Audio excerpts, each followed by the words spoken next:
Hey guys, welcome to my channel Shri Sisters. In today's video, we'll be doing the part 2 of our chromosome series. Today we'll be seeing the morphology of chromosome series. So in the last video you have seen what are chromosomes and the numbers based on numbers there are different names, right? We have seen that. If you haven't seen that video yet, go check it out. The link will be in the description box below. And without further ado, let's continue with our morphology of chromosomes.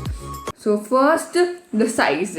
The size also comes under morphology. So what will be the size? So the size will be we'll usually measure the size in the mitotic phase, metaphase, which is nothing but a phase in a cell division. In the cell cycle, there's a phase called mitotic metaphase. In that phase only, generally it will be measured. And it might be as short as 0.25 micrometers. Micrometers is nothing but 10 power minus 6. So you can imagine how much small they are in the fungi and birds, and 30 micrometer in trillium. Trillium is nothing but a flower, a monocot which belongs to a liliaceae family.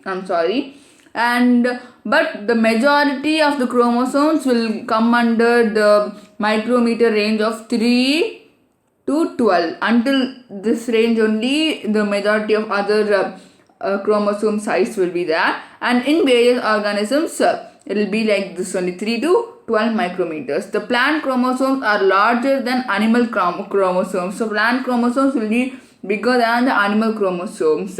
And the largest chromosomes belong to Lamprecht chromosomes that will be seen in vertebrate oocytes, and protein chromosomes of certain different insect. So this is it for the size, and now we'll go to the shape.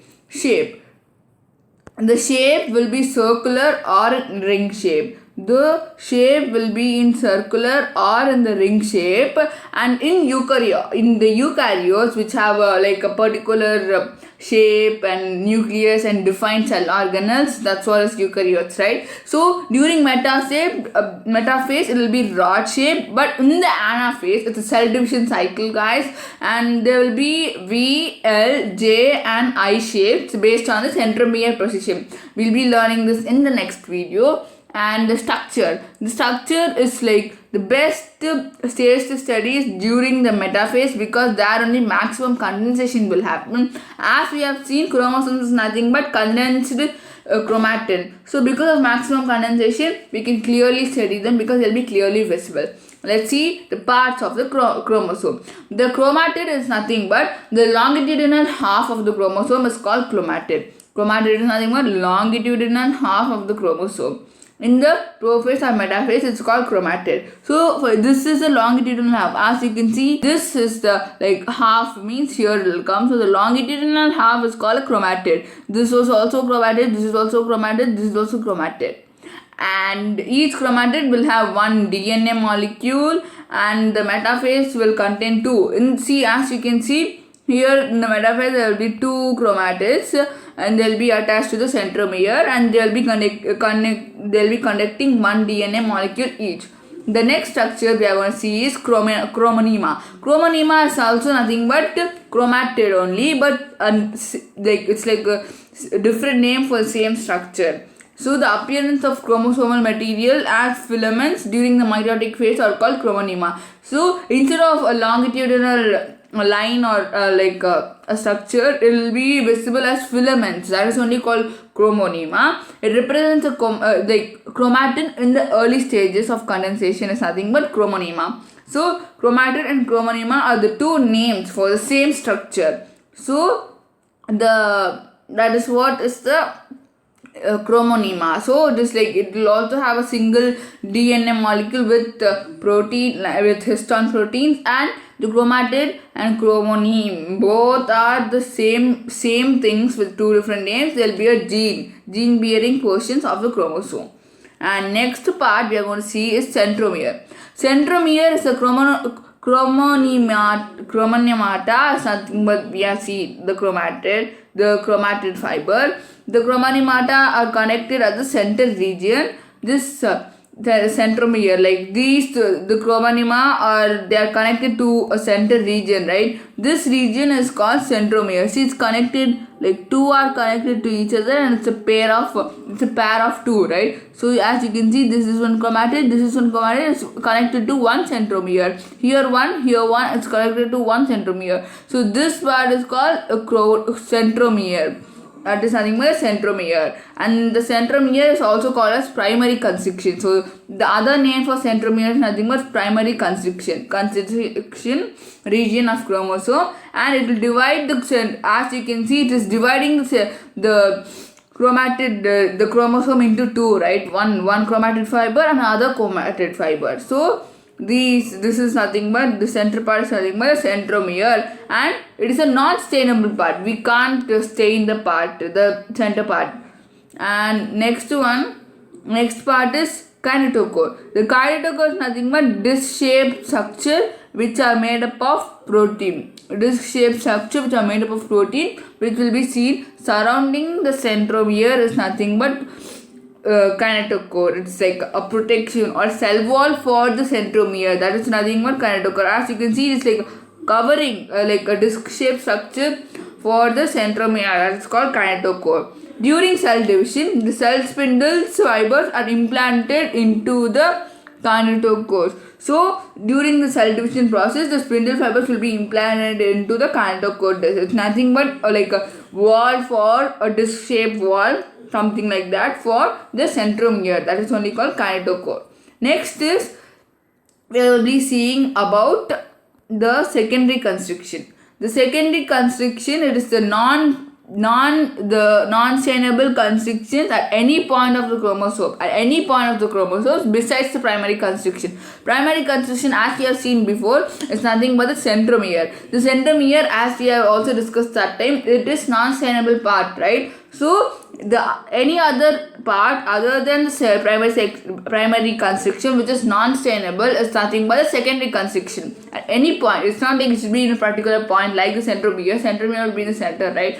But for secondary constriction, it's not like that. They are useful in identifying a particular chromosome in a set because their position is specific. So like in one chromosome, there will be at one point. There can be at any point, right? So we can identify a particular chromosome in a given sector because their positions will be different. They won't be same. Like they can be in the next to the primary constriction itself. They can be at the end. They can be in the middle. Anywhere, right? So it will be different for each chromosome. Might be different. So however, they differ from primary in lacking kinetochore. As we have discussed, the small disc-shaped that are surrounding the centromere. So the difference is they don't have a kinetochore. That's the only difference.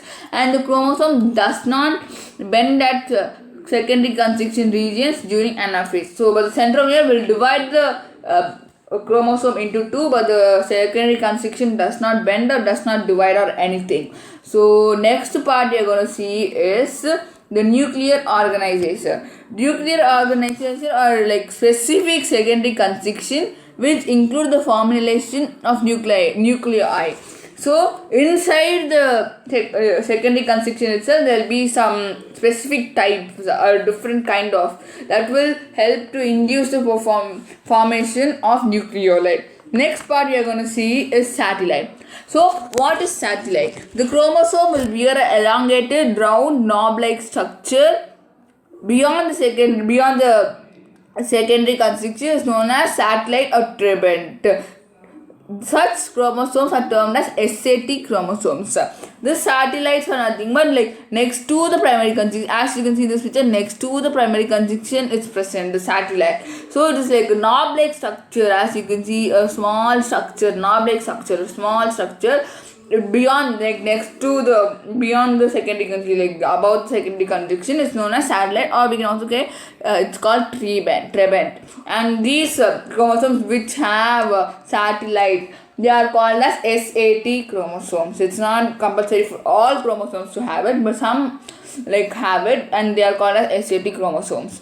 And the last part of the chromosome is telomere. The telomere nothing but the ends of the chromosome having polarity. Polarity is nothing but the tendency to have living parts or to develop with the distinct anterior organs is nothing but telomere. Distinct parts is nothing but telomere, a polarity. So the chromosomes which have the ends of the chromosomes which have polarity are called as telomeres. Nothing but the ends, as you can see in this picture also, the ends of the chromosomes are only called as telomere.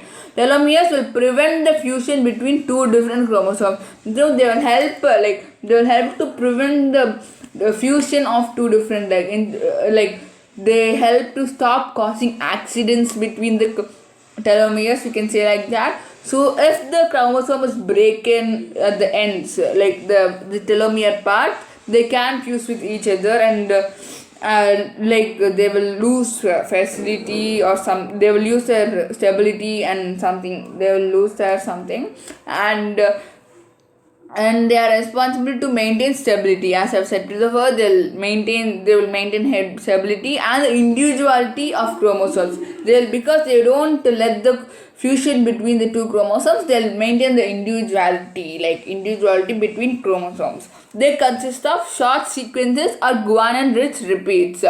They will conduct of they'll sequence of short sequences of guanine-rich repeats, like some guanine-rich thing they'll be consisting in a small amounts, part. So this is the important parts we have discussed for today, guys. In tomorrow's video we'll be discussing about the classification of chromosomes in the next video. So stay tuned for the next video and watch the previous video if you haven't watched it. The link will be in the description below.